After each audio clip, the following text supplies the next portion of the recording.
Hello, everybody, and welcome to Just Talking on this wonderful October 24th. Of course, a warm welcome to my co host, Ayesha Adami Magueda. Hello, Deb. How are you? What a lovely day. So, I hope you had a great weekend. We had some cool weather here. Fall is definitely here. And today I did a Halloween themed scavenger hunt with my 10-year-old niece. It was lovely. So fun. So, um, we'll just dive right in. Aisha again is going to continue on with our communication series, which is fabulous, right? Because today we're taking on responsibility and communication. Ooh, that's a tough one. Being like responsible for the words we're using or responsible for the intention of our communication instead of just doing oh, I didn't really mean that, and really owning our stuff, or at least that's my first. Let's let Aisha take it away. Thanks, Gwen. Oh, I love you so much. Thank you. Hello, everyone. Welcome to the ongoing series on communication. And as I mentioned last weekend, communication is really where I'm going to be taking all my coaching and consulting. So this is something that I've been doing my whole life.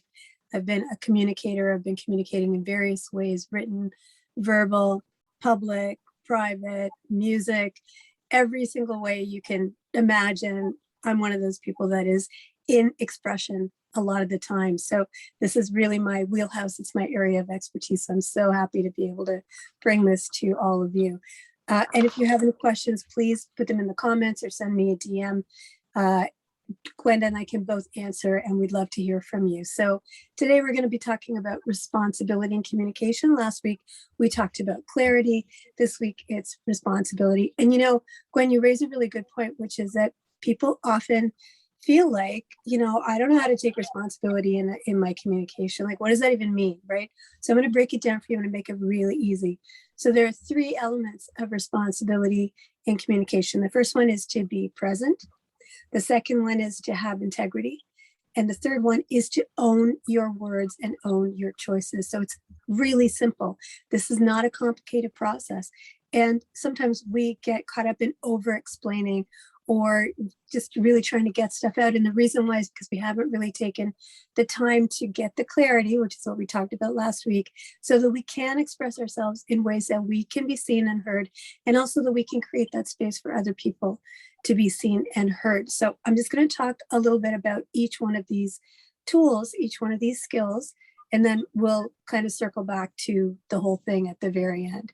So the first one about responsibilities, that is actually one of the main foundational pieces of communication, is to be responsible in our communication. So being present, excuse me, it means a lot of things. It's not just how you are, like, just your physical presence is not enough. It has to be a thoughtful and a mindful presence. So first of all, what you want to do is you want to choose the right time to talk to people. I have a couple of relationships where I'll spend like an afternoon with somebody, and then it won't be until I'm like, okay, it's so great to see you. I really love spending time with you. And as I'm leaving, they go, oh, by the way, I need to talk to you about something. And at that point, we've spent the whole time together and nothing has come up. They haven't said anything. I don't have any indication that there's something that they want to talk about. But then just as I'm leaving, they're like, oh, I need to talk to you about something. And it's not something little. Usually it's something that's going to require another 20 or 30 minutes of conversation. And so that's something that has to be, you have to really think about, okay, I need to choose the right time to communicate with someone. So it has to be a time that works for you. It has to be a time that works for the other person, because either one of you, if you're in duress, if you're under pressure, if you have somewhere else to go, something else to do, you're not going to be able to be present in that conversation. The second one is, for the love of God, put your phone away. Just put your phone away, turn off the TV, get all the distractions out of the way, because when you've got competing things for your attention, you are not going to be 100% present. And that means if you have kids, you need to tell them, listen, you need to give me 15, 20 minutes. I need to talk to so-and-so, and then I'll talk to you after that. Now, of course, when you have little kids, it's a little bit harder to find that time. Maybe that's something you want to navigate with your partner or someone else who's care provider in your home, or you want to do it when your child is asleep if you don't have someone that's with you in that moment that can help you. So it's choosing the right time, making sure that you don't have any other distractions. You're not waiting for another call. The worst thing is to be in the middle of a conversation with someone and then they take a phone call, or they're kind of looking over your shoulder and they're looking at the television, or there's somebody kind of nipping at their leg, wanting attention. Like, no, you want to make sure that you've got that presence there that is undistracted, that's completely one-to-one with that person. The other thing is to be emotionally present in that moment, which means, and this is not an easy thing to do. I can talk about this because I know all the steps to do it. I can tell you that I sometimes fall down on this as well. So it's a constant practice. These are practices. It means that you're not perfect. It means that you have to keep doing it. It means that you want to create a mastery of it, and it's not going to come easy. So you take your time with it. So what does it mean to be emotionally present? It means to be very clear about your own emotions about the situation. If it's something that causes you grief, it causes you upset, you need to manage that before you come to that conversation. Doesn't mean that you can't get angry. Doesn't mean that you can't express your feelings. It just means that when we let our emotions run amok in a conversation, we lose clarity. We are not exactly present because we're not there with the other person with the intent of communicating. Then we're just in the process of, I need to get this off my chest. So some good things to do to kind of process is to journal, to talk to someone beforehand, to allow yourself to kind of experience the feelings that you are experiencing. Let yourself, if you need to get angry, find a separate space to really kind of get the stuff that's going to stick in your throat, get that out of your throat, right? So you can allow yourself to actually speak freely. And then also it's about active listening. So you're not just showing up to do like your emotional vomit and just the other person has to take it all. No, if it's a real communication, that means that you have to also be ready to listen to what the other person has to say. And, we have a friend, and she's been a guest host on Just Talking. Hannah Andrew has been on Just Talking. She posted a couple of days ago a great article questioning the validity of non-judgment in life as a philosophy when we're communicating. And that really resonated with me, because it's not that when you think, there's a couple of ways to think about it. Judgment can be something that's oppressive, that keeps other people down, that is about control. Judgment can also be something that's discerning, that you actually just look at it and you assess it. So it's not judgment in the oppressive way, it's judgment in the assessive way. You're actually assessing, you're evaluating the information that's coming to you, what's being shared with you verbally, non-verbally. You kind of assess all these things, and then you're able to respond in a way that makes sense for you, right? So I believe that it's important to be discerning and to be compassionate, and also to be thoughtful, right? To be thoughtful about it, and to try and be as open-minded as you can about what the information is that's coming to you. So not judgment, but not non-judgment either. We're not talking about, oh, I accept everything that you're saying to me, and I'm just it's all going to just flow through me. And Gwenda and I often talk about toxic positivity and how it's not good for you. So it's about being discerning. It's about hearing the information, discerning it, and responding to it with kindness, with compassion for yourself and also for the other person. So it doesn't mean that all the kindness and compassion is just one way and it's out. It also has to be to you as well. And that's part of being present.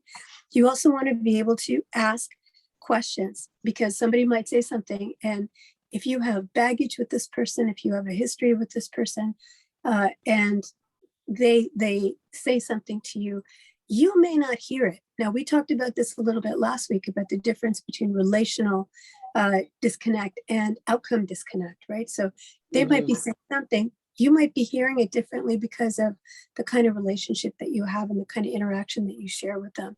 So be ready to ask questions, ask for clarifications, make sure that you understand what that person is saying correctly so that you can give a mindful response to that, or responsive response to that. So that's some of the components. That's the majority of the components of being present. Gwen, what do you think about that?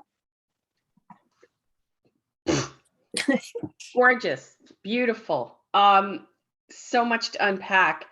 So I was writing notes because again, I love the fact, like the first part about being fully present. So the first thing that talks about to me that I wanted to mention is that yourself and I, we're both auditories. So we listen anyway. But being intuitive, I feel what people are saying sometimes. So I loved so that's something automatically. So if you're talking to a visual, there's a difference between somebody that's doing this and I'm watching TV and then coming back and or somebody that's like if a visual would be like if you're talking about something and you're presenting an idea in a way that they haven't heard before, they could be doing like a oh.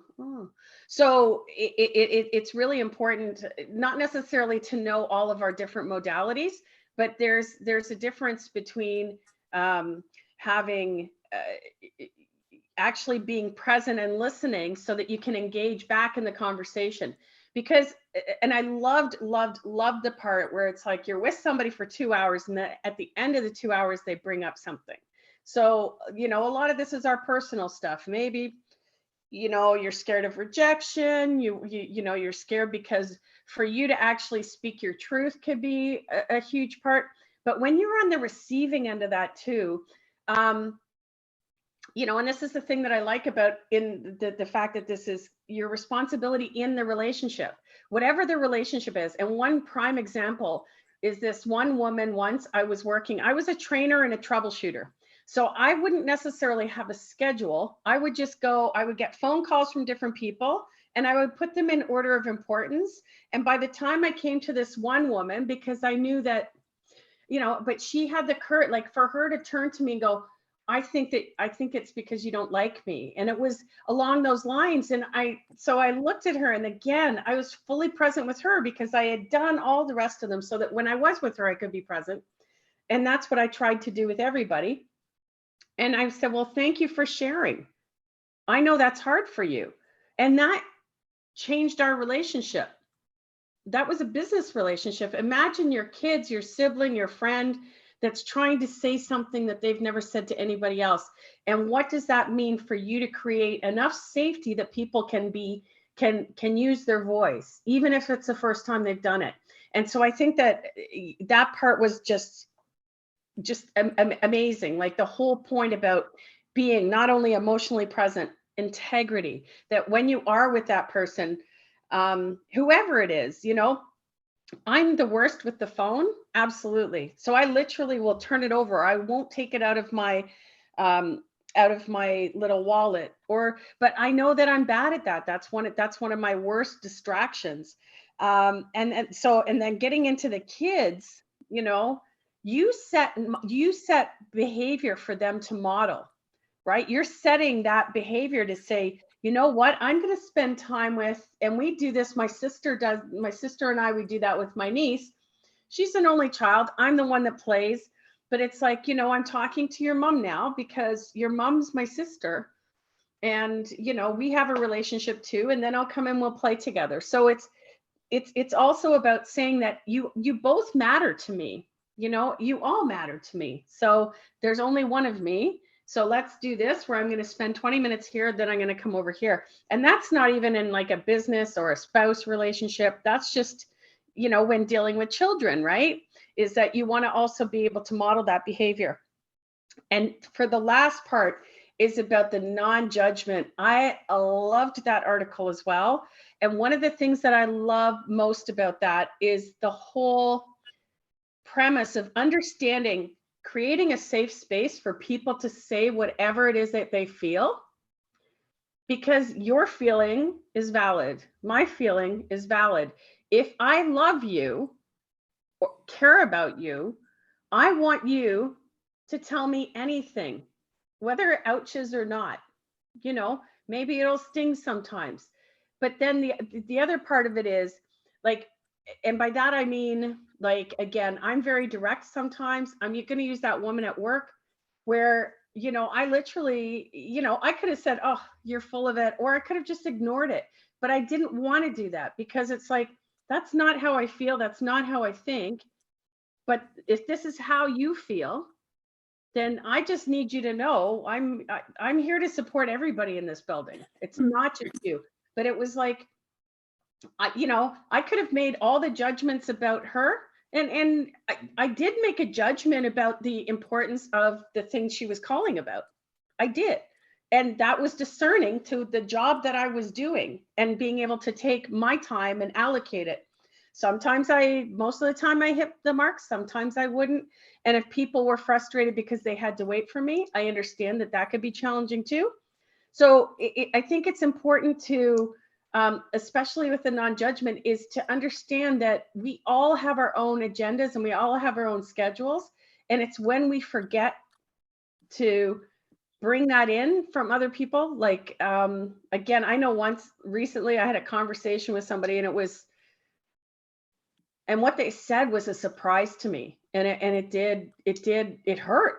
And it did hurt deeply.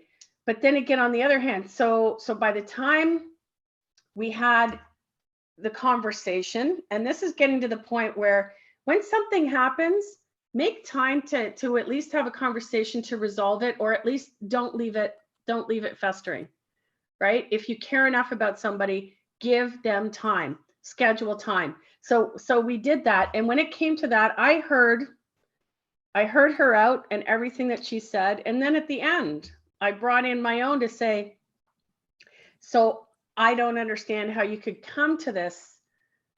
And so I've listened to you, and no, none of your assumptions are right in how I think or feel, but I want you to be able to express to me what it is that you need to say. And then at the end, as you say, it's responsive. So first I'm letting her to do the speaking. And then at the end, it was sort of like, is this really how you see me? You know, and that was the part is that a lot of times we think that we're being clear. And as you said, we think that we're being specific in our communication. But sometimes as individuals, we get caught up in our own bias for whatever reason. And so we don't look at the person on the other side of the phone or on the other side of the screen, on the other side of the desk and go, oh, I get where that's coming from. And even if you do go, I get where that's coming from, that still doesn't mean that your judgment of me is something that I'm going to take lying down. Does that make sense? Yeah, I think so. And I think it's a really important thing that when we're communicating with people, the thing is giving space to people doesn't necessarily mean you agree with them. And it doesn't mean that you're approving of what they say to you. It just means that you're creating space for them to say what they need to say. Now, having said that, you want to also bear in mind that, you know, you want to bear in mind that it's not okay for people to be berating of you. It's not okay for people to be abusive in the way they talk to you. It's not okay for people to continuously, be mean to you. That's not what we're saying at all. What we're saying is to create that space for people to come to you, and to also be able to discern what is the part of the conversation that is not good for it's not productive, it's not effective, right? And in those places you're going to say, okay, this is not an effective conversation, I'm not comfortable with it. And then you're also going to take your space around that. And it also means that when you're offering space to someone, some people will take it and some people won't, because remember that we all have different communication styles. So my responsibility in a conversation, if I know a conversation needs to be had, is to offer that space.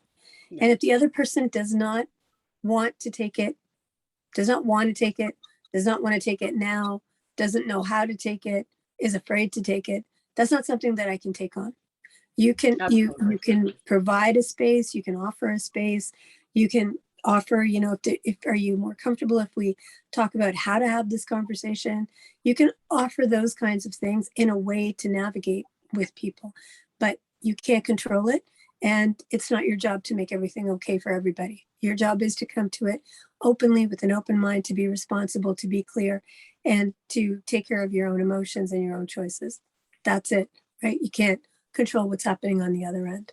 So these are all things that I think are really important that you've brought up in the examples that you gave and the experiences that you've had, because it all really interconnects with what we're talking about in terms of being responsible. And again, being responsible doesn't mean you're responsible for everything. It just means you're responsible for how you're coming to the communication. So that brings us to the second piece of it, which is to have integrity. So I mentioned last week the two weights. So before you speak, there's two weights. The first weight is, why am I talking? Make sure that you're very clear about the reason that you're having a conversation so that you don't get distracted with other things that might come up. The other person might bring up something else. Make sure that you're, very clear about what you are looking to do in this conversation, right? And then the other weight is, what am I thinking? So when they're talking to you, you may not be listening, you might be thinking, you might be formulating a response, and that's not active listening. When you're listening to respond, that's not active listening. What you want to do is you want to just hold off your thoughts as much as possible and hear what the other person is saying, and then take that couple of minutes to wait. What am I thinking? How am I feeling about this? And then be able to respond from an honest place, from a kind place, from a helpful place. So I mentioned the intentional communication is around be kind, be honest, be helpful, be clear, be concise, be conscious. If you can keep those things in your head and remind yourself that these are the goals to be having purposeful and intentional conversations, that's going to help you to focus your responses to any situation. Now, having integrity means showing up with that intent. So the weight, right? It's being committed to having that dialogue, to have a mindful exchange with someone, right? I mean, and I'm guilty of this as well when we're with people that we have really, let's say, ineffective communication patterns. It's very easy that once you start it, and even if you come in with a good intent, as soon as that other person launches into one of their ineffective patterns, you're right there with them and you're falling into your own. It happens, like I said, practice, practice, practice. Just keep doing it so that you can observe it, stop yourself, interrupt those patterns, and then come to it with that kind, honest, helpful, clear, concise, conscious. Keep that in mind so that you can focus your contribution to the conversation. When you're having a mindful exchange, there's a couple of things that you want to do. You want to avoid language like always and never, right? Mhm. You don't bring that stuff in there. I just said always and never. There's rarely is there a situation where something is actually always or actually never. The truth is for sure somewhere in the middle. So you can say, I feel like this doesn't happen often enough, or I feel like this happens too often, or it happens too often for my comfort level. Like, there are ways to say what you're saying without isolating the person in front of you. And you want to assert yourself without isolating that person by putting always and never in the equation. That's a judgment, and it's coming from an emotional place, and it really doesn't belong in effective communication. So you want to make sure you take that out of there. We talked about listening to respond. When you're listening, actively listen, take a moment and say, hey, I just need a second, think about it, and then respond. And your response can be, I don't know that I can talk about this right now. Can we just put this point aside and come back to it? Or you can say, I need a little bit of time, or you can be honest if it's creating an emotional response. And you can say, I'm feeling very emotional. And I think I might say something that I don't want to say. I value you. I cherish you. I love you. I care about you. I want to be thoughtful in how I respond to this. So can I get back to you at another time about this? And it may feel scary to be emotionally vulnerable in that way, to open yourself up emotionally, but this is where the connection happens. This is where your heart opens, and then somebody else's heart will also open, right? Obviously, you want to be mindful of your tone, be mindful of your body language. Are you Are you sitting there with your arms crossed? Are you squinting at somebody? Are you, what does your face look like? And one useful exercise is to practice in the mirror, having this conversation, and look at your facial expressions in the mirror. See what you might be putting across from your body language or from your face. Listen a little bit to your tone. I know a couple of times what I've done is if I've had to have a difficult conversation, I've recorded it on my phone, and then I've listened back to it to hear my tone, to see where, if I'm expressing something that I'm really upset about, what does my tone sound like, right?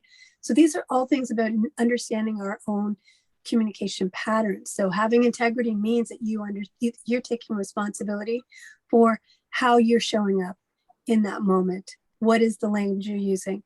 What is the tone you're using? What is your body language saying? That's all part of being responsible, right? You want to also create have some generosity to see the other person's point of view. And you can, like I said, you don't have to agree with them, but you can just see it.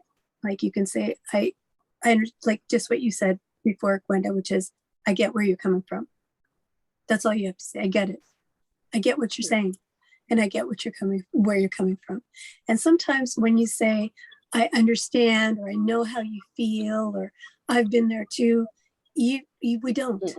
We don't, no. Because everyone's experience is absolutely 100% unique. I can't say to anyone that I 100% understand where you're coming from. I can say, I've had a similar experience, or I hear what you're saying, that resonates with me. You can say something along those lines, because for some people, when you say, oh, I understand and I know where you're coming from, they feel unheard, because then it becomes about your experience rather than you acknowledging their experience, right? So that's something to just keep in mind in that. We talked about be aware of your and other people's patterns of non-communication, what I call obstruction. There are people that are obstructive in their conversation. So if you bring something up, they will bring in a laundry list of things to combat what you're saying. So you never end up talking about the issue that you want to talk about, because they have a whole laundry list of complaints that they're bringing up to you, and they want you to address those before they even think about what you have to say. You could be that person that brings in the whole laundry list of complaints before you listen to what the other person has to say. Be aware of that. And if that's something that is a pattern of non-communication for you, you need to understand where that's coming from. Are you afraid to have this conversation? Are you afraid to lose? Are you afraid to be wrong? Is it really important for you to be right? Having integrity means, what is the intention behind this conversation? If you are someone who needs to be right and at all costs, then you're never going to have effective communication, because you're not open to what the other person has to say. And you have to be honest with yourself. Forget about being honest with anybody else. That's a later thing. You got to be honest with you. If you're only having conversations to hear yourself be praised, or to hear yourself to be acknowledged as the person who's right all the time, then you're not an effective communicator. You're a communicator who is listening to make sure that you're validated without any sense of what the consequences are for other people. So it's just to be aware of that. And remember that our patterns of communication are developed when we're very young. It comes from our family, our first family. What was the communication like in the home? How were we allowed to communicate? How did we communicate? What did we pick up from other people? What did we do to survive? What did we do to cope? So I'm not saying any of this with a judgment. I'm saying it because this is about being honest and aware of how we communicate, and recognizing what are the things that are stopping us from having really good, really deep, really honest, really meaningful, really powerful communications with other people, right? And that means asking ourselves those hard questions, right? You want to also make the space that you are listening to other people, that you're making sure that you can acknowledge that, okay, and it means maybe acknowledging, yeah, I made a mistake, or I didn't do something that you wanted me to do. It's acknowledging that, asking for that same accountability. Accountability is a word that people throw around a lot, but it's not easy to ask for accountability, and it's not easy to be accountable. A lot of people don't know what it means to be accountable, right? So it's also understanding what is needed for accountability in the situation that you're in, right? Sometimes it's just acknowledgement. And sometimes it means that you want to ask that person, okay, what is it you need to know that I hear you, I understand you. What do you need to happen on my side? And to be willing to do that, or be willing to share that as well. Also bringing in irrelevant things into the conversation. So you might be having a conversation about one thing, but then it becomes about something completely different, which is something that's unresolved for yourself or for the other person, that when you're trying to talk about one thing, you bring in something that's irrelevant, or they bring in something that's irrelevant. And that's also obstructionary. That's something that will create problems and prevent effective communication. And the last one I want to talk about is just about constantly being in a conversation where you're adversaries. So you are constantly positioning yourself against what the person is saying. Like the person might be saying something very useful or very reasonable, but because it's about being right, or about old patterns, or about you just don't want to admit that, okay, maybe they're right about something, that you're constantly positioning yourself in a no situation. And no can be I don't think that's the right way to go, or I don't agree with this, or you need to we need to have a big conversation about this, a big meeting about this. I'm not going to agree with this. If you need time to think about what they're saying, then just take that time. Ask for that time and say, oh, I need this time to think about it, right? I know that was a bit long, but integrity is it's not a quick thing. It's not a quick fix. So those are some of the steps you can take to ensure that you have integrity in a conversation. Gwen, your thoughts? Like, I love this. I love this. And so some of the things that brought up when you talk about our body language, our tone of voice, sarcasm is really easy to throw into a conversation, or a smirk on your face. I know that my father was a manipulator, and watching how he would, um, take care of other people, it was a great education, because he could be smiling with the nicest of accent and the most beautiful of tone and still be calling people idiots, like with ease and grace. So it reminds me, though, is that back when in my first life insurance job, there was the person who dealt with the brokers.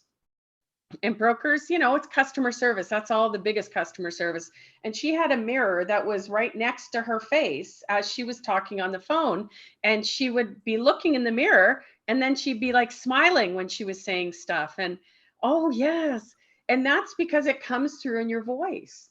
And this made her fabulous at her job, because even if she was dealing with things that people didn't want to hear, she had a smile in her voice. And why is that? Because she literally had the reminder right in front of her going, oh, really? And so she would talk about this. And that's a great little trick, because whether or not, because especially delivering bad news, and this is the important thing about integrity, especially specific to integrity.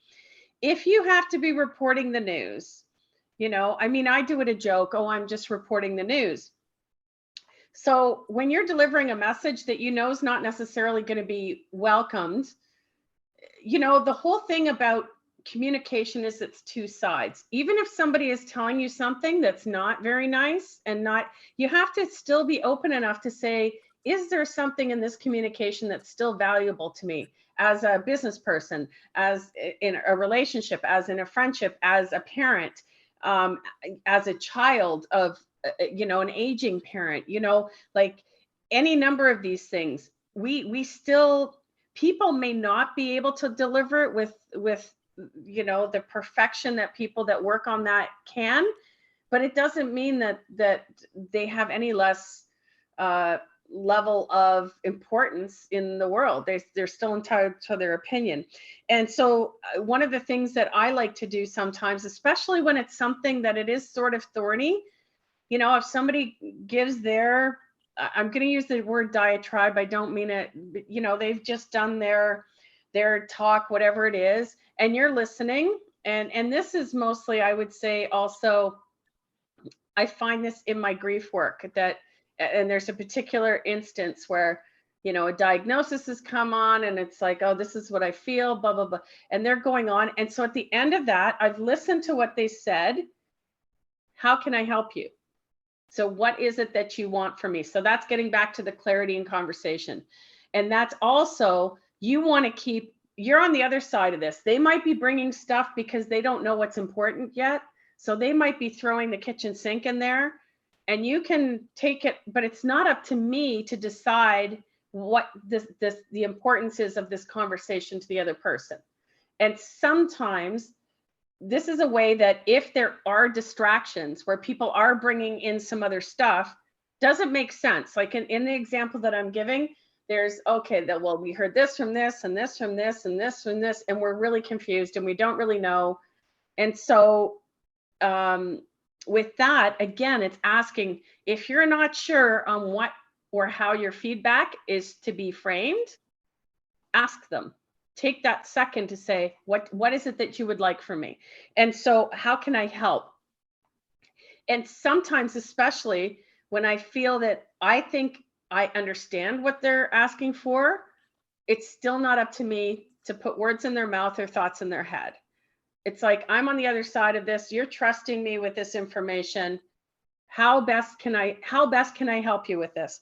So, and then the other thing is, as you say, is that if there's stuff that's going on, and again, just coming back to the example that I gave before, I just start with thanks for sharing. Like, thanks for sharing.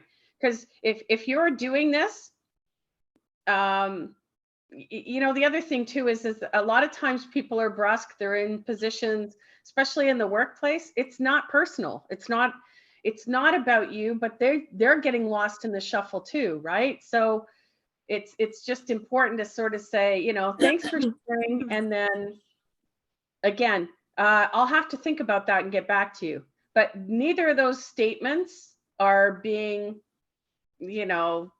offensive. And as you said, there is, you still have to have your boundaries. If people are crossing the boundaries and being abusive to you, there's never a time to accept that.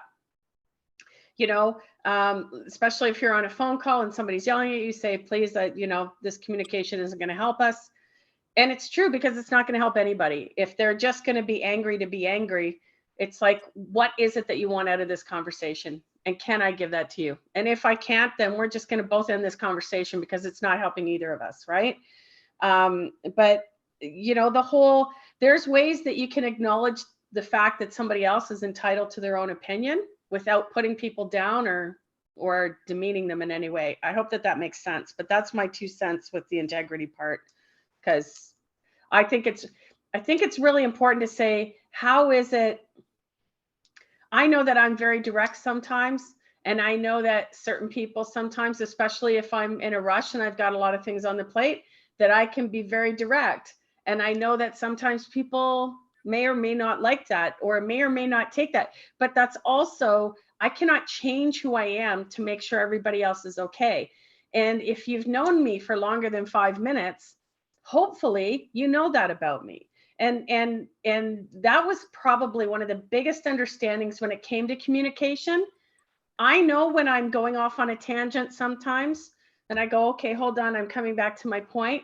And it's important that we recognize our own styles wherever possible, and try to make sure that train stays on track when it comes to the communication. So that's my last little part. I hope that makes sense. Did that make sense? Yeah, totally. It makes sense. And I think that you've raised a lot of good points there about how, we are showing up in these conversations, and what kind of space we're creating with ourselves and with other people. And just having that integrity means being grounded in who we are and what our message is in that moment, regardless of what's coming at us and regardless of how we might feel in a conversation, right?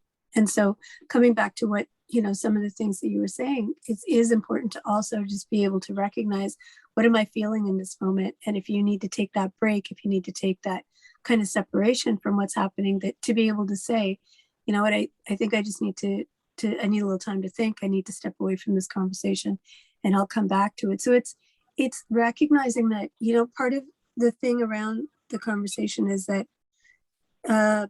sometimes what happens with people is that there is a jockeying for control in a conversation, right? And so when we can make decisions mutually, like I loved what you said about saying, you know, how can I help you? And if it's not a conversation that's effective, you can say, you know, maybe we can both agree to come back to this conversation at another time. You know I've been in that situation where I haven't asked, I've just ended the conversation because I know that I can't be present there any longer. And the person can't hear that I'm emotionally not able to have the rest of this conversation. So sometimes you do have to take over the conversation, but when you, as much as possible, you want to make sure that it's a mutual, there's mutual decision making happen so that it doesn't become about control. It doesn't become about one person taking over the conversation, right? So I love that you said that. So that's great. Yeah, really valuable insights that you've shared there. Thank you so much for those. So the last one, which is the third part of being responsible in a conversation, is to take responsibility for our choices and our words. A lot of times, what do? We are afraid to speak up. We don't want the other person to get angry. We don't want them to be upset with us. We don't want to lose their love. We don't want to lose them out of our lives. So what do? We swallow what we're going to say and we agree with them, or we agree to a choice that we're not comfortable with. And that is cornerstone of responsibility, is to own your autonomy and to own your expression. And I know that sometimes when we're doing that, like coming back to the idea of accountability, like somebody might come to me and say, you know what, you did this and this was wrong of you to have done, and I don't agree with what you did.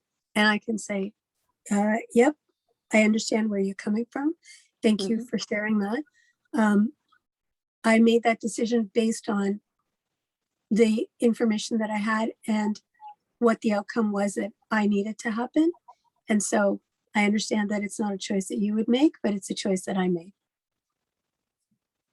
I don't have to apologize for that. You don't have to apologize. We just shared. You shared with me that you didn't agree with what I did. And I shared with you that I understand that it's not something that you would do or that you liked it, but it's a choice that I had to make. And so owning our responsibility means sometimes that we make choices that other people may not agree with and other people may not like.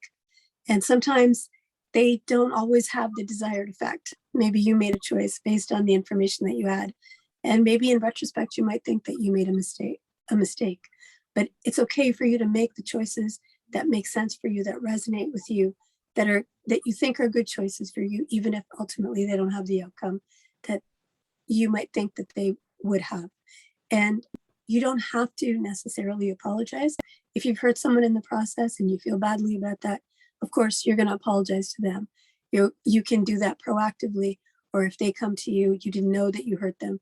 They come to you, you can say, yeah, I'm sorry that happened.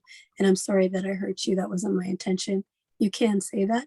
But you have to be willing to own your choices. You have to take responsibility for the words that you use, the choices that you make, and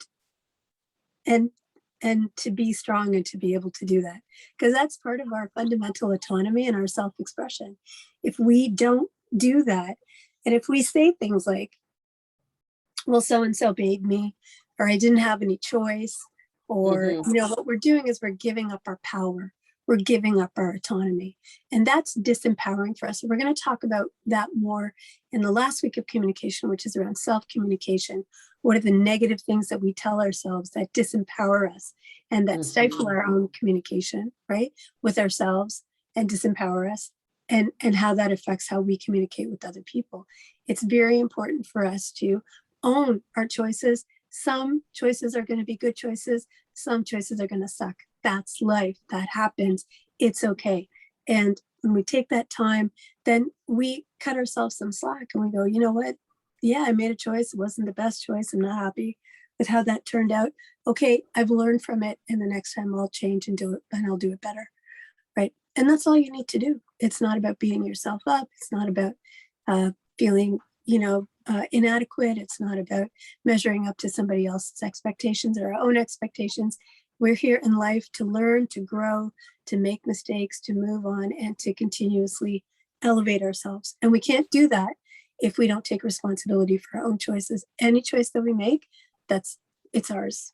It's ours. And we may do it because we feel constricted, we feel like we're in a difficult situation, but we always, always, always have options. And when we know that, we can always make different choices. We can be in the process of going in one direction, and we can make a full-on shift and go in a completely different direction. So we always have choices.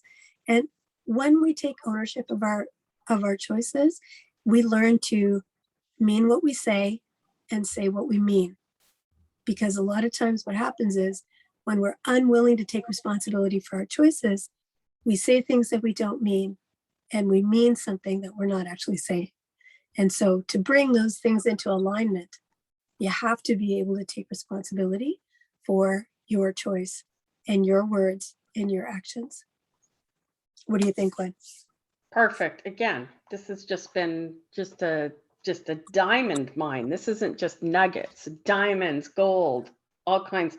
So the big things there is, again, when it comes to choices and being responsible, that's a cornerstone of Life Starts Now, right? Is that we have free will, and free will is really the other side of that responsibility, right? Owning your stuff. And that is, you may not like the choices that you have to make, but you always have a choice. We're not as of yet an authoritarian type of, even with everything that's going on right now, even more so that you do have a choice. But there's a difference between, there's consequences to the choices we make. Sometimes we make them and it's like, oh, this is great. Sometimes we make them, it doesn't go well, right? So the one thing that I can remember having these discussions with other managers early in my career, because my whole thing is that what happens as a manager when they demand things of people that work for them. And because a lot of times the kind of position I would do would be troubleshooting. So I would, talk to all different levels in the organization. And so sometimes managing other people's expectations can be challenging. And, so I had the managers, well, they should do exactly what I tell them to do. And it's like, well, but are you looking at all the rest of the stuff that they have that's going on right now? Is their workload, you get people talking about the elastic band. Well, you stretch it, what's the difference between pushing and tearing? And I hope that makes sense. And so one of the big things that pops out with that is that if there's a number of different competing places for you to go or choices for you to make, and you report into somebody else, or even if it's a relationship, then you put it out on the table and say, here's the choices, which is more important, which takes priority. So this is not about giving up responsibility. It's about saying seriously to the other person, seriously to your spouse, if you're working 2 jobs and taking care of kids, and the toilet needs cleaning. It's like, okay, so what do you think the priority should be? And so you can take the baby for whatever. And this is just an example, but this was definitely in the workplace, where it's like, if somebody's coming and they're being really demanding, then it's like, you set the priorities. If there's somebody outside of yourself that's responsible for whatever it is that you're doing, then go to them and say, okay, which are my priorities? Because the other thing is, I think, especially in this world with the whole everybody's a customer thing, is that the customer isn't always right. The focus may not be on you wanting to scream at me, which is like, that whole mentality is like, you also have a responsibility as a customer not to be a jackass and cause crap for people. Again, getting back to clarity of communication, what is it that you're calling? And there's been times I've been upset with certain things, and I've said, You know, have you gotten an answer today? And it's like, you're not asking the right question, but yes, I've gotten an answer. Is it based on me and my needs? It's not. Am I surprised? No. But you can say that. But it's like, I think the important thing is understanding that we also have our boundaries in all of these communications, right? So we still, as you said, we all have autonomy, and and and I don't even know if this is a maturity thing, but it's like when you get to the point where you're able to say, okay, this is above my pay grade, this is above my responsibility, so I'm not going to make the choice for this. And some of the interesting things, especially in the corporate community or corporate world, is when people are expecting you to jump and you're not even in the office. Or I was on jury duty once, and I remember somebody was like, oh, you have to be on. It's like, well, if I'm doing jury duty, that's my responsibility. That's my responsibility as a community member. And I remember my boss saying, are you the president of this company? And it's like, no. Well, then you can only do, this is not your responsibility in the first place. So I think that, the other side of integrity and responsibility is the fact that you also need to leave responsibility for other stuff with other people and know what your boundaries are. So that would be my last thing. But this has been, perfect. I mean, as always, you're eloquent in your focus and your communication. You've got clarity, integrity. That's my 2 cents. Thank you Thank so you. much. Beautiful. Thank you. And I think I love that you brought it all back to the corporate world, because we haven't, I haven't really addressed this, because there's a lot of communication gaps that people make in the corporate world that affect, especially as managers, that affect their people's team relationships, that affect the dynamic in the office, that affects people's ability to contribute to projects, to meetings, that affect their feelings of motivation and fulfillment in the office and the workplace. And coming back to meaning what you're saying and saying what you're meaning, like what I've learned as in my position as a manager for many years in nonprofit is that a lot of times, even if you are coming back with bad news, that if you are treating the other person with integrity, by valuing them and saying, you know what, unfortunately, we're not able to take up your suggestion at this time. I just want to tell you that I really appreciate what you're bringing to the table. And I want to keep this, like I personally will put this on my agenda, that whenever there's an opportunity to pursue this, I'll look into it, but I'm not able to do this at this time. Yeah. A lot of times people, as long as people feel acknowledged, even if the outcome isn't what they want, they're going to be more communicative, and you're going to have a more effective communication with them. When you're coming to, for example, if you're coming to a performance review with someone, and what you're thinking about is, I need them to do what I need them to do. They're not following the rules. They're not producing what they need to produce. If you're coming at them in that way, that is creating an adversarial relationship with them. And that is not going to be an effective conversation. If you're coming to them with, okay, there's some areas that we need to work on. And also you're bringing in the balance of, these are the great things that you bring to the organization. These are some things that I'd like to talk to you about. And then why don't you ask them, tell me why this is an issue for you. Tell me, how come we're not seeing the numbers that we need to see? Is there something that I can do to help you? What can I do to help you? How can I help you in this? How can I support you? And if you're looking at it from that point of view as a manager, you're not actually then, you're not managing, you're modeling and you're leading. That's what you're doing. And as a manager, a lot of people forget that that's actually what is more effective than top-down management, is actually supportive management, supportive leadership that helps people to aspire to be better at what they're doing, to contribute more, to be fulfilled more, to be motivated more, to be happier more, because those are the people that are going to really bring their best out at work, and you're going to get the best stuff out of them. That's going to be helpful, not just for them, but for you and for your organization. So I love that you brought in that whole corporate element of it. Very important. Like, people don't understand the importance of effective communication in the workplace and how they can be better communicators and in turn become better leaders. Yeah, absolutely. Yeah. Yeah, I mean, I think we could even do a whole session on corporate communication, like how Absolutely. to, because there's never a perfect way, but I remember because of the kind of work that I do, which is I understand what all the different departments do, and and I joked about I even have it, in interviews where I'd say I speak multiple languages: management, finance, customer service, front line, training. And it's through those kinds of things where I would be in the claims area, and it's like, oh, and I'd just be talking to somebody about something, whatever, and they did most of their own training and most of their own stuff, but they're like going, oh yeah, whenever we have to do this, and this was something small. It's not small, it's huge.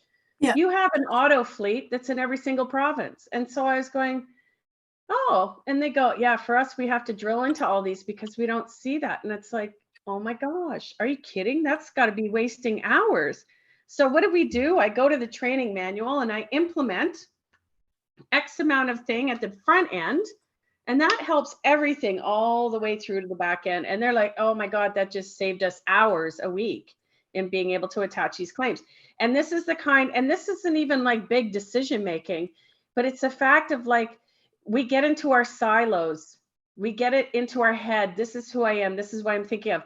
And communication sometimes is just being able to maybe go up and look at the big picture as well as come down and look at your own responsibility. And that's why I think we could do a whole other session just on that personally, because it's the small things that allow people to, as you say, they're going to work better, smarter. They're going to feel more open to communicating ideas, even if it's a long shot. And sometimes it's venting, and sometimes it can lead to a company-wide solution that helps everybody, right? So and that's why. So so many things, but I'll just that's all I have to say with that. But yes, this has been so juicy, and I don't even know how long this has been because I know we're having a good jam here for sure. Yeah, So. for sure. And just one thing I want to close out on is I think also one thing we haven't really talked about too much here is the role of silence, because silence is also a really powerful form of communication.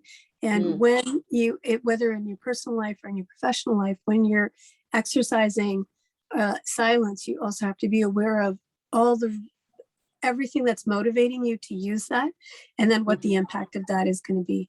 And when you use silence, what you want to do is you want to use it effectively, because silence is as important in communication as what is actually coming out of your mouth. So that's a really important piece as well, because when you were talking about management, I was thinking about not just how management engages, but when you have a non-communicative manager or leader, when you've got someone who stays silent on important issues, when you've got someone who doesn't step into inter-office conflict, that those forms of silence also have an impact and can be effective or ineffective depending on what that situation is. So be able to use that in a way that really produces the best kind of outcome for everyone and is for everyone's highest good is really important to also know.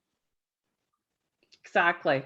Oh yeah. Oh, I feel like a whole other session. So, and maybe we can even talk about it. Yeah. Okay. Well, yeah, that's good.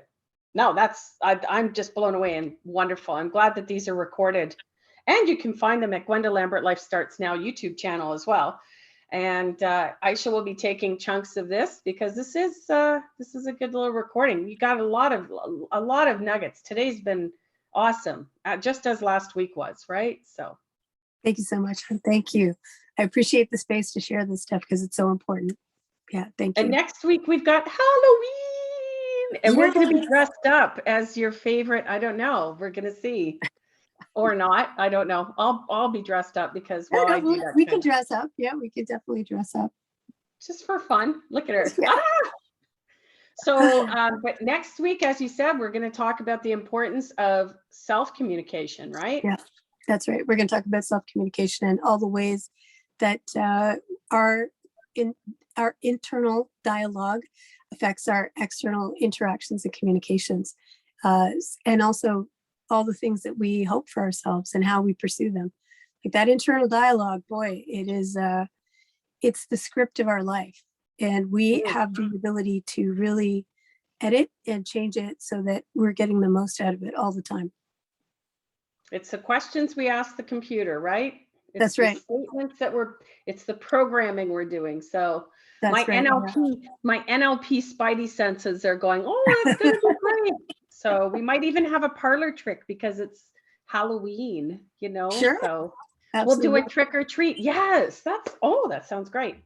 Okay, so is there anything else that you wanted to finish with, Ayesha? I think I'm good. I'm so happy that we were able to have these conversations. Please, anyone has a question or a comment, we'd love to hear it in the comments section. And yeah, I'm really looking forward to doing next week on self-communication. Thank you, Gwen, for all your great insights and all your support and love in this. Thank you. Thank you, Ayesha. She's fabulous, isn't she, guys? Ladies, Yeah. gents. Okay, love you. See you guys next week.